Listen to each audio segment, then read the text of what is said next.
Hi friends, welcome back to PF education Telugu.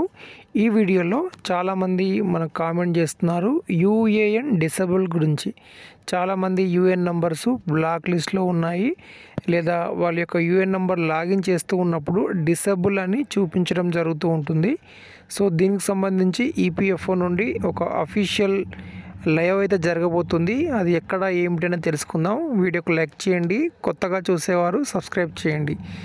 గత 3 years నుండి చాలామంది యూఏఎన్ నంబర్సు బ్లాక్లో ఉండడము, డిసేబుల్గా ఉండడము, లేదంటే లాగిన్ అవ్వకపోవడం జరిగేది.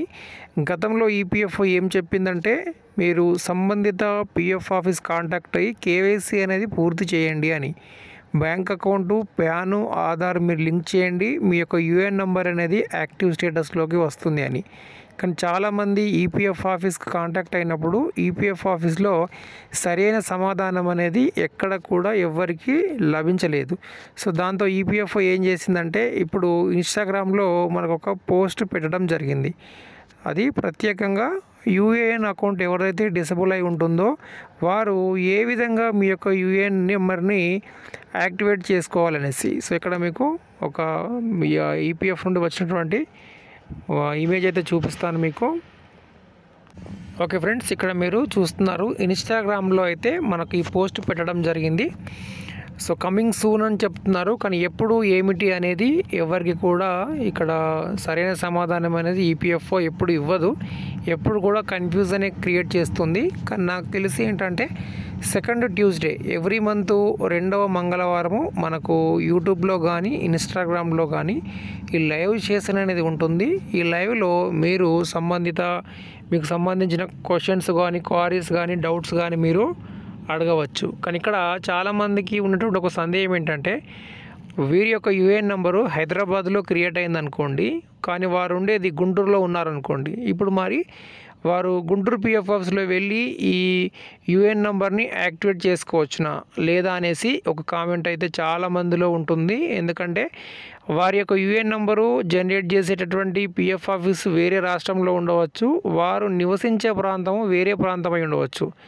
అలా ఉన్నప్పుడు మీరు రీజనల్ పిఎఫ్ ఆఫీస్ వెళ్ళి కాంటాక్ట్ అయితే వాళ్ళు ఏం చెప్తారంటే, మీ యొక్క యూఏఎన్ నంబరు బెంగళూరులో క్రియేట్ చేశారు కాబట్టి మీరు బెంగళూరు పిఎఫ్ ఆఫీసే వెళ్ళండి అని అడుగుతారు. ఇప్పుడు ఇలా ఉంటే మీరు లైవ్లో అడగవచ్చు అనమాట, మేము ఉండేది హైదరాబాదు, మా యొక్క పిఎఫ్ అకౌంటు చెన్నైలో క్రియేట్ చేశారు, మరి ఏ విధంగా మేము ఈ యూఏఎన్ నెంబర్ని యాక్టివేట్ చేసుకోవాలనేసి. ఇది ఒక సమాధానము. ఇదొక క్వశ్చన్ అడగాలి తప్పకుండా అందరూ. ఇంకొక క్వశ్చన్ ఏంటంటే, యూఏఎన్ నెంబరు చాలామంది యూఏఎన్ నెంబర్లు ఏంటంటే ఏబిఆర్వై స్కీమ్లో ఉన్నటువంటి యూఏఎన్ నెంబర్స్ డిసేబుల్గా ఉన్నాయి. సో ఇక్కడ ఎటువంటి కారణం లేదు, అంటే ఈపీఎఫ్ ఎంప్లాయీస్ది, ఈపీఎఫ్ ఖాతాదారుది అయితే ఎటువంటి మిస్టేక్ లేదు. కొన్ని కంపెనీస్ ఫేక్ కంపెనీస్ క్రియేట్ అవ్వడం వల్ల ఆ కంపెనీస్ మీద ఈపీఎఫ్ఓ కేసు వేయడం జరిగింది. ఎందుకంటే ఎంప్లాయీస్ లేకున్నా ఎంప్లాయీస్ ఉన్నట్టు చూపించి ఏదైతే ఏబిఆర్వై స్కీమ్లో వచ్చినటువంటి డబ్బుల్ని కంపెనీస్ తీసుకున్నాయి కాబట్టి, సో కంపెనీస్ పైన కేసు వేసినప్పుడు మరి ఎంప్లాయీస్ మిస్టేక్ ఏం లేదు కదా, మరి ఎంప్లాయీస్ యొక్క యూఏఎన్ నెంబర్ ఎందుకు డిసేబుల్ చేశారు అనేసి ఇదొకటి.